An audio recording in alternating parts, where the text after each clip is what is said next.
There's a dawn of a new day in the NFL, a changing of the guard, if you will, and the Jacksonville Jaguars are primed to benefit from that. I'll tell you all about it today.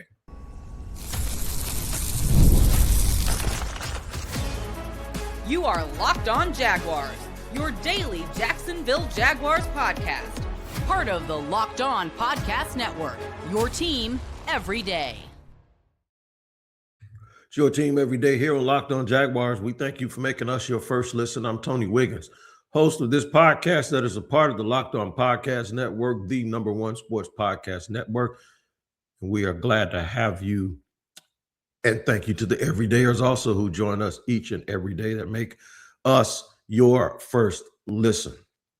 All right, so we got a show today. It's day 2 of AFC South divisional game week. The Jaguars are leading up to the game that could clinch a home playoff game against the Tennessee Titans. Give the Jaguars another chance to step on the Titans while they're down in front of everybody. Good. We like that. And give them a chance to get to a 13-win plateau. So we got a good little show for you today. I'm going to tell you where we're going to end up. We're going to end up talking about the Hall of Shame snubs. And I didn't say Hall of Fame. I said Hall of Shame. And I'm not casting aspersions on anyone who makes the Hall of Fame or have made the Hall of Fame or the Hall of Fame as an institution. I'm talking about people that vote for it because they left Fred Taylor off of the finalists again, and I think it's a shame. Changing of the guard, if you will, right smack in the middle, it'll be why the Jaguars are standing there and they're an heir to the throne and they have a chance and an opportunity to seize it. But we're going to start about finding the balance of the old and the new. And what I mean by that is this. First of all, I got to change something real quick. Hang on. See, y'all probably didn't even notice. If you're listening, you didn't know it, but I had a typo on my header. And I ain't starting this show all over because I'm sick. So we're going to just take that typo. We got rid of it. Now we're back. Finding the balance of the old and the new. And what I mean by that is football is cyclical. And you know what cyclical means? Is think about cycle. It goes around in a circle. The new NFL, the way it is now, it is the old NFL all over again. And anybody that is old enough to remember the old NFC East, where defense really did matter. I was talking on a group meeting among Locked On's hosts today, and they gave me the idea of how to. I had the idea in my head, but they gave me the idea of actually how to present this show. So shout out to Cody Rourke at Locked On Broncos, Ross Jackson at Locked On Saints, David Harrison was there from Locked On Commanders, and I think Aaron Freeman from Locked On Falcons was there. But we were just talking about the NFL and how they're playing it the way that they used to play it because you had these new guys. It was basically 7-on-7. Everybody spread out with 3 or 4 wide receivers. And then teams kind of caught up with it, and they went back to the way it used to be where you were punishing people for playing that way. And teams that have found the balance in that have a little bit of the old and the new school. Like offensively, the Jaguars are doing a lot of new things because of Liam Cohen and Grant Udinski and how they're approaching football. But on defense, Anthony Campanile, who I think he learned a little bit under Vic Fangio as well as Coach Hafley up at Green Bay. He has an old school approach to it.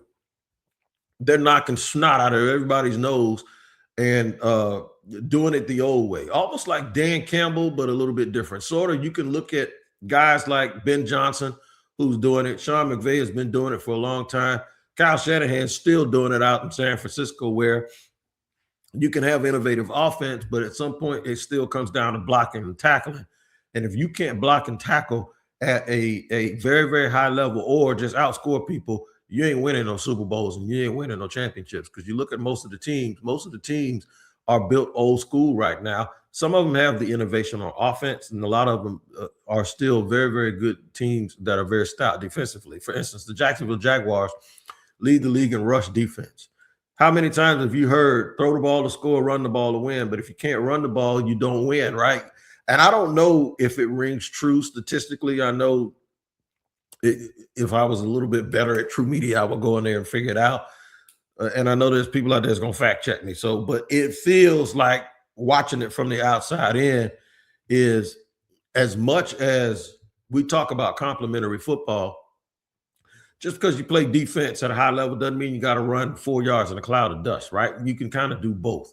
You can kind of have the innovation on offense, but still build it with the mindset that you're going to break the huddle and run the football. And you heard Liam Cohen basically say that when he got this job, is that he wanted to impose his will on teams running the football. And you have to be good at it and successful at it, but you also have to be dedicated to doing it because it doesn't always open up doors early.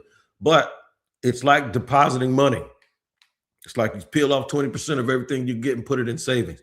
That's what it is because it's going to pay you later. And a lot of times in these games, the Jaguars are getting paid later by running the football. It keeps people honest on defense. It also allows Trevor Lawrence to have a better picture of what's going on because teams have to stay honest and those windows open up a little bit for him. And he's getting a clearer picture.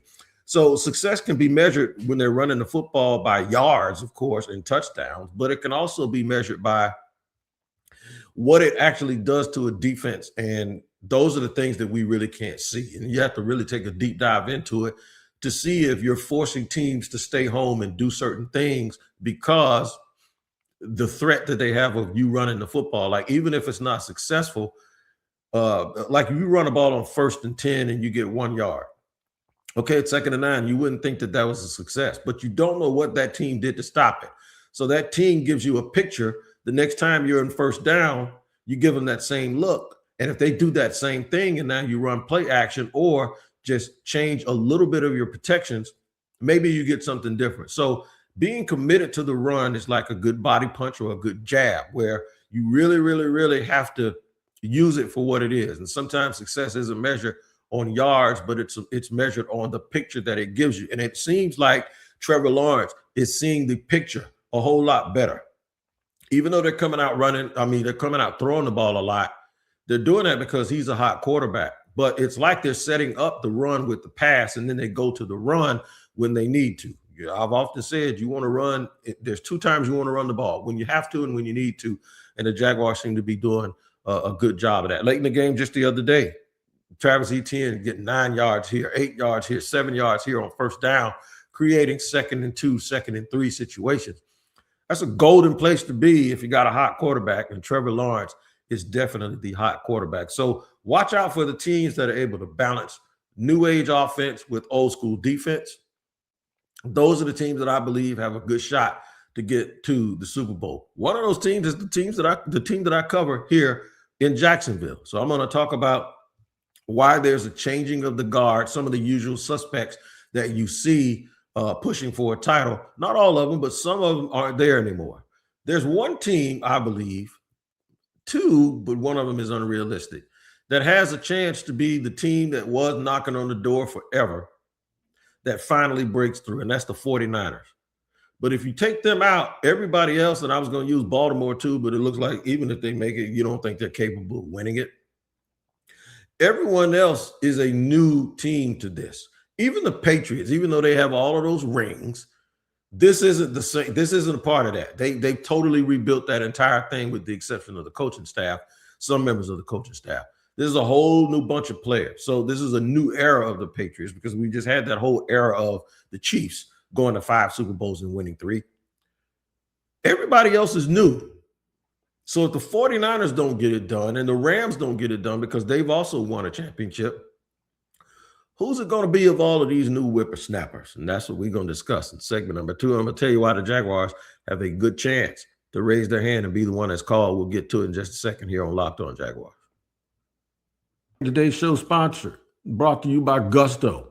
Let's be real. No one starts a business for the joy of calculating taxes and tax withholdings or managing payroll spreadsheets. That's where Gusto comes in to take the stress out of payroll, benefits, and HR so you can focus on running your business and supporting your team. Gusto is an all-in-one remote-friendly payroll and HR platform that makes managing your team simple, transparent, and fast. Whether you're hiring, onboarding, or paying employees, Gusto helps you do it all from one place without the hassle or hidden fees. Try Gusto today at gusto.com/lockedonnfl for 3 months free when you run your first payroll. That's right, 3 months of free payroll at gusto.com/lockedonnfl. One more time, that's gusto.com/lockedonnfl. Locked On NFL.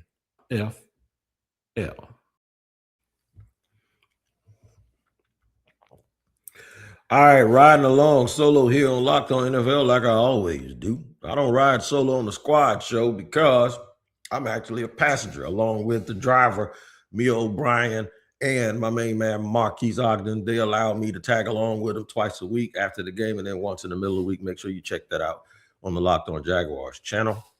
And also, if you are an everydayer and you want to take that up a notch, join the Everydayers Club. Check it out in the description. You can click on that. For $5 a month, you get access to our merch as well as ad-free audio shows and so much more. Make sure you tap in and become an everydayer, a bigger everydayer than you already are now. I'll be here every day, always, like I am right now.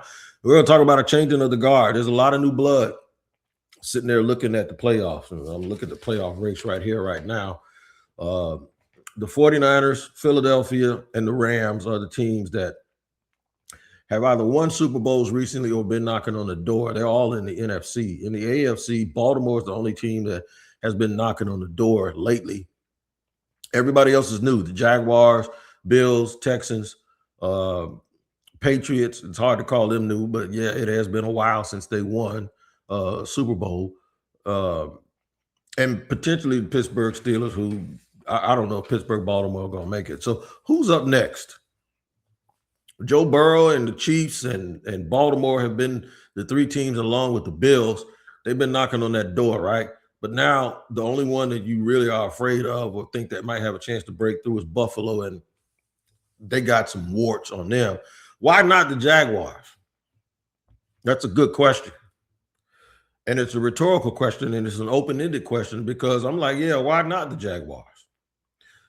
They balanced out the old and the new. They have a new wave offense with an old school defense. They stopped the run. They're able to run the ball. They've caused more turnovers by a large margin than they've actually committed. They got a real good kicker, a real good punter. They got a lot of confidence right now. Heck yeah, the Jaguars can win it. They absolutely can. I don't care what national people want to sit here and say about I don't trust them. How you don't trust the Jaguars to beat the Broncos the day after they beat them by 2 touchdowns? It's like you saw it, but you didn't really see it, right? And that's going to tap into something that we're going to get into later because people will see something with their own eyes, but because they don't want to believe it or because it doesn't match up with something that they previously said, they will still sit there and act like it did not happen. And I'm not talking about politics, I could be, but I'm actually talking about football. You can't urinate on my head and tell me it's raining. What about that Jaguar game that you saw against Denver that makes you think they can't do that again? What about 7 out of the 8 quarters when they played the Houston Texans this year makes you think they can't do that when they feel like it? The only game you can ever say the Jaguars look like they shouldn't have been on the field with the team is when they went over there and played the Rams in London. And that's a whole teacher versus student type thing, maybe a little bit too much respect type deal, trying to figure out who you are type thing. Outside of that, the Jaguars, the Seattle game, it was closer than the score indicated. I think they ended up losing, 20-12 or something like that. Listen, let me explain something to you. I'm not seeking validation from a bunch of people that don't care about local stuff and about Jacksonville. I'm not. In fact, it doesn't even bother me. And some people may ask why I'm even talking about it. That's because even though it doesn't bother me, I can still be petty. All right. And sometimes when you run into petty, you don't need a grown-up.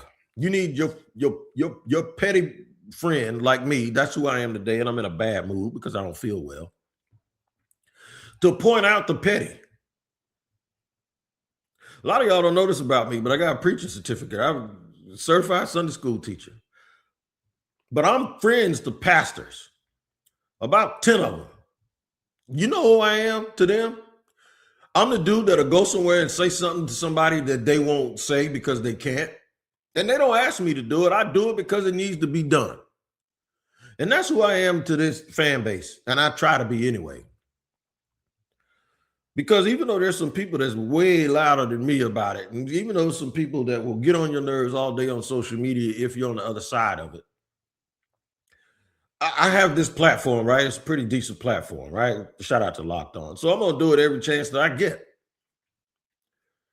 You getting exactly what you asked for. Don't be trying to tell people to calm those Rottweilers down when you kept poking the bear and sticking your finger in that gate. And that's what's happening with the Jaguar fans. And all these people are doing is not admitting what they see. I don't believe it. Why? You just saw it. Oh, I don't believe it. No, you don't believe it because you're biased. You don't believe it because you don't want to believe it. But that's the thing about the Jacksonville Jaguars. They don't care. And if you think they care, you don't. Everybody says Liam Cohen is using this as fuel and he's using that as fuel. They use everything as fuel. But it's me versus me when it comes to this team. Everything is fuel, good or bad. Those coaches and those players ain't thinking about y'all like that. But they hear everything you say, and then people want to play the victim after they open their mouth, and then the Jaguars prove it on the field, and then the Jaguars pop off. It's like, oh, they're so sensitive. No, they ain't sensitive, because if they were sensitive, they would have allowed that to get under their skin enough to the point where they acted outside of their character. You went on the field after your people ran their mouth on multiple occasions, and you got Peter rolled and slapped. It is what it is. So when it comes to these new Johnny-come-lately teams, and we're one of them according to a lot of people, and you talk about the changing of the guard, you damn right I think the Jaguars can do it. You know why I think they can do it? Because they don't care what none of y'all think. They don't even care about what I think. And I'm out here advocating for them every day. But you know what that bunch over there knows? That bunch down there about 10 miles away from my house where I'm sitting right now, they know that nothing I say or nothing I do is going to help them.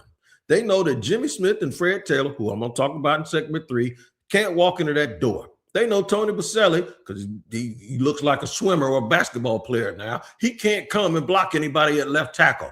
It is them versus everybody. As they say, Duval versus all y'all. That's exactly what it is. So I do believe that they have what it takes. Will it happen? They have to go do it. And they know that they have to go do it. It's not going to just come, a trophy, that trophy ain't going to just come jump into the Miller Electric Center just because they want to. They now know that every single thing, and they're playing like a team that knows that every single thing that they want can be attained, but they have to actually do it. It's demonstrated performance. And they have done a really, really good job of being on the W side of football games as opposed to being on the L side and looking for excuses or reasons why they're not on the W side. I don't think the Jaguars are afraid of anybody. I think if Denver ends up with the number 1 seed, in their mind, they probably thought they should have beat Denver by 3 touchdowns. And they don't have a problem going back out there and doing it again. Maybe they won't have to. But they could go anywhere and beat any of these teams, whether it's at home or on the road. If you ask yourself, man, why are y'all always so bitter and so puffed up? Because here, I'm going to break this down to you. Nobody outside of Jacksonville cares about Jacksonville. And I'm agreeing with all of y'all that are outside of Jacksonville, and you say you don't care about Jacksonville. Oh, we know. It's like calling an overweight dude fat boy. Oh, trust me. I know how hard it is to tie my shoe sometimes, what it used to be. Yeah, you ain't got to call. That's all you got? We know y'all don't care. We're not sensitive. You're sensitive. Because we know y'all don't care, and you keep saying we don't care. Yeah. You must love carrying L's then. Because at some point, it comes down to what happens on the field. And one of the reasons we are this way is what they are doing to Fred Taylor and Jimmy Smith, but we're going to focus on Fred this time. What they're doing to Fred Taylor with the Hall of Shame. Well, nobody outside of Jacksonville knew. Well, then you get mad 30 years later when the Jaguar fans are barking about how good and relevant we are. Well, you know, if he'd been in New York, if he'd been somewhere else, he'd be a Hall of Famer. But here's why I'm calling out the Hall of Fame voters, because you're supposed to be above that. You're supposed to be the dude that knows that. You're a voter. You're not a fan. You're not affected by pop culture and things that happen pre-social media. You shouldn't even be voting if you're using the same metrics as a lot of people who didn't even watch Fred Taylor and Jimmy Smith play. So I'm going to make a case again for Fred Taylor and tell you why. And I'm not going to throw other players under the bus that are in the Hall of Fame. I just mentioned bus so y'all can figure out the halfway where I'm going. I'll discuss it and tell you why I'm disgusted with those people in just a second here on Locked On Jaguars.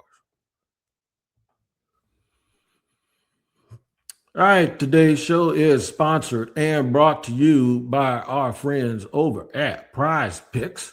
The holiday season is one of the best times for sports, bowl games, big basketball matchups, playoff pushes. It's all happening at one time. And while we're all making choices every day, one of the most fun places to make the right call is Prize Picks. Prize Picks is the easiest way to get in on daily fantasy, man. Just pick more or less on 2 or more player stat projections. And you know what that means? That means you will win. What do you win? Well, it's totally up to you, man, and how much you're willing to wager. But I tell you what, it is the absolute truth in 45 states, including California, Texas, Florida, and Georgia. So download the Prize Picks app today and use the code LOCKEDONNFL to get $50 in lineups after you play your first $5 lineup. That's code LOCKEDONNFL to get $50 in lineups after you play your first $5 lineup. Prize Picks, it is good to be right.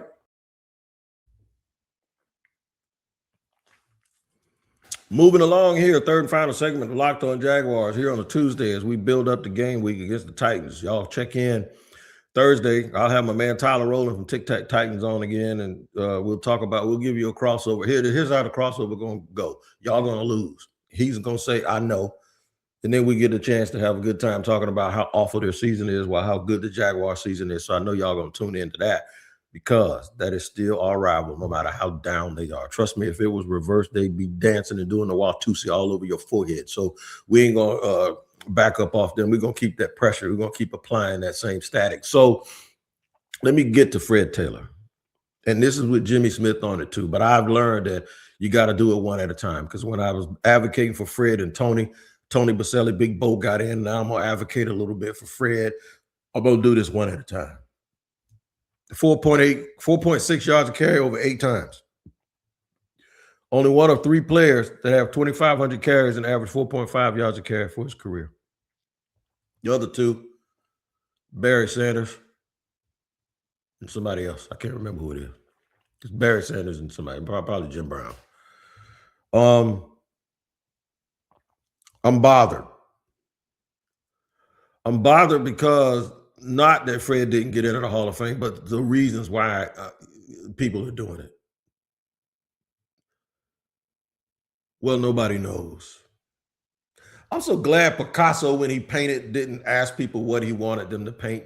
I'm so glad that Michael Jackson went into the studio and made music and didn't ask people what they wanted to hear. I'm so glad when people that have a responsibility to do things just do it. And they don't understand that they actually drive the narratives and the culture. These voters, in my opinion, for the Hall of Fame are doing what they think people think they should do. And then they'll use the same excuse, well, he was in Jacksonville.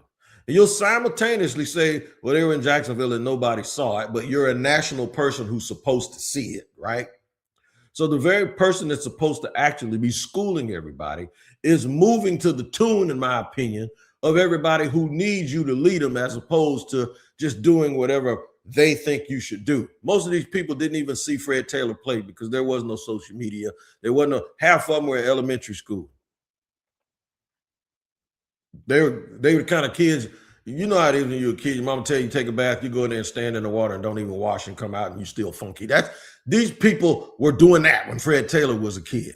I mean, when he was playing.